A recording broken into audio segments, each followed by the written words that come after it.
Hey, Uncle Bob again with fly fishing mythbusters, and I have for a balance, right? I have to do this video.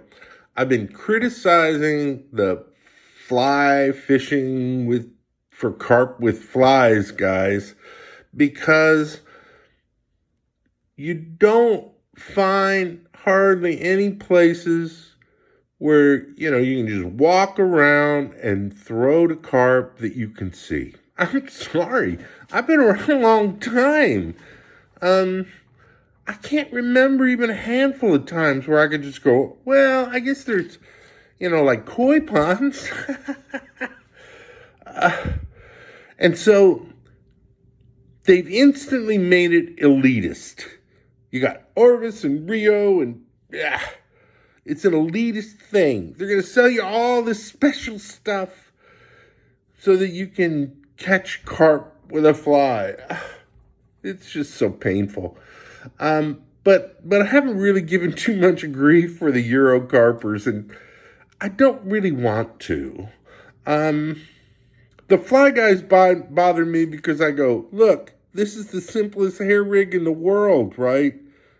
You made it with a nail knot tool. You probably only used a nail knot tool once in your life to put, a butt section on your fly line.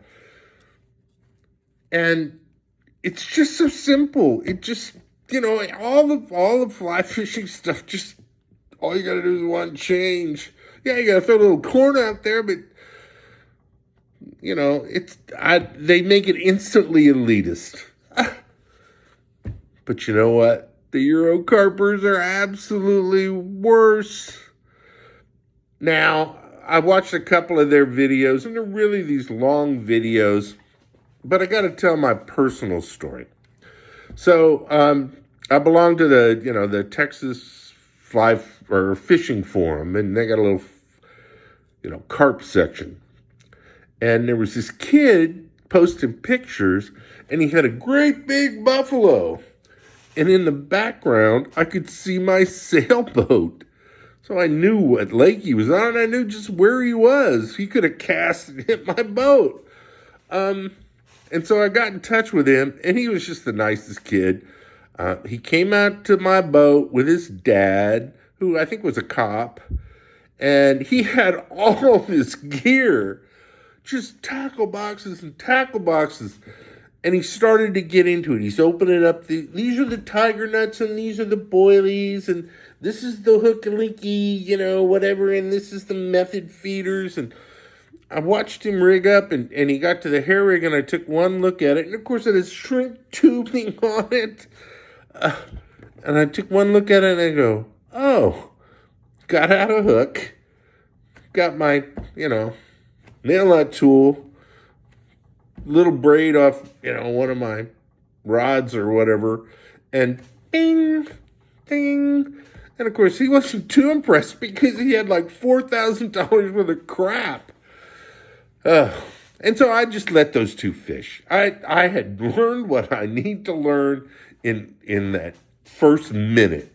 And they had a good time fishing. And as a result of them fishing, the kids posting stuff, and there was a guy, it was actually a trout guide, and he was in Quebec, Canada, but he had some in-laws or something in Dallas, and he got a hold of me and said, catching buffalo is on my bucket list, so I said, come on out, and it is February, and it is cold, and that's one of the advantages of fishing off the back of a sailboat. We'd sit down in the cabin, right?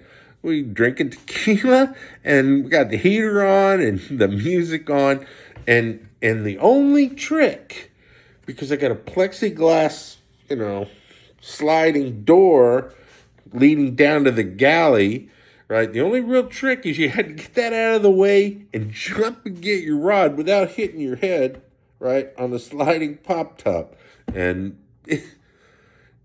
raining, miserable, and of course, he didn't want to buy rods, or bring rods, right, from Canada.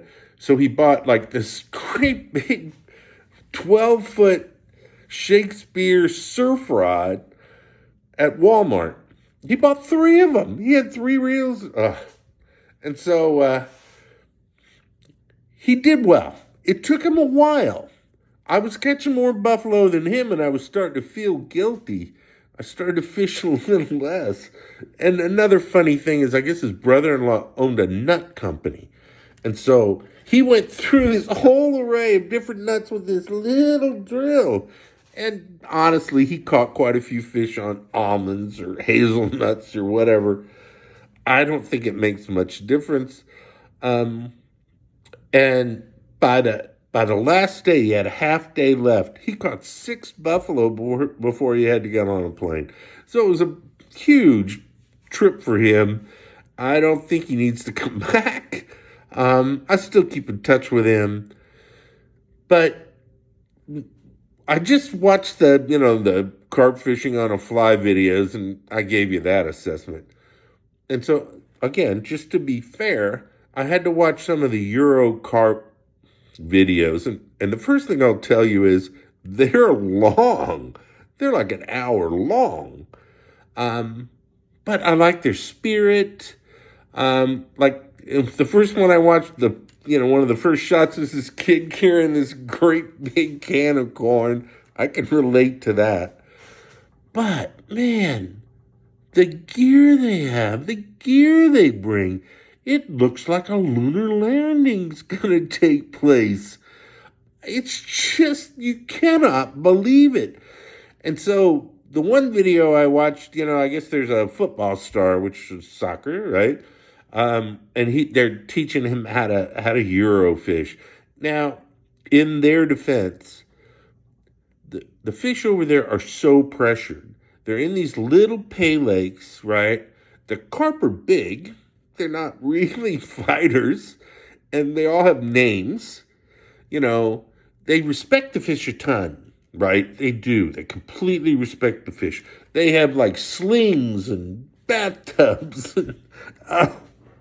Also, they can weigh them. They got to weigh them.